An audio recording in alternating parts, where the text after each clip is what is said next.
got the ability to hit the Copilot icon and then draft with Copilot. Again, we've got different ways that we want it to respond. So actually, I'm going to be a bit different in this one. I want you to be direct, and I want it to be a long, direct email. So thank the team individually for their ideas, and suggest we start with the social campaign. One thing that I've noticed as I've started to try and use this more, started to try and leverage it so I can send a lot of more emails out, is it's starting to understand the way that I write in my personal one. It's starting to get those little nuances, the way that I sign off my emails maybe. Now, this really isn't the best structured email that I've ever seen, so I'm just going to hit retry.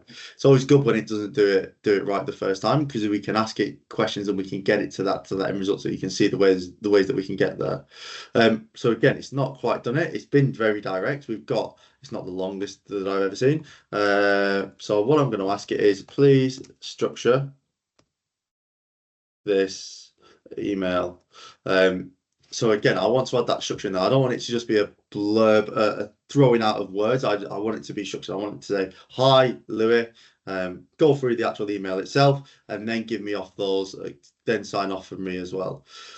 So that looks a lot better than the other three that we've got. And that's the thing. It's not a one-stop thing. It's not you put the prompt in and that's it. That's what you've got to take. It's a conversation. I can ask it to retry. I can ask it to go again. But if the second time isn't as good, it's still going off the same. There's something wrong with the prompt that I've actually put in. And that's why I asked it to add that structure. I'm telling it that I want that structure, and it's gone off and give me that structure. It's giving me what I wanted.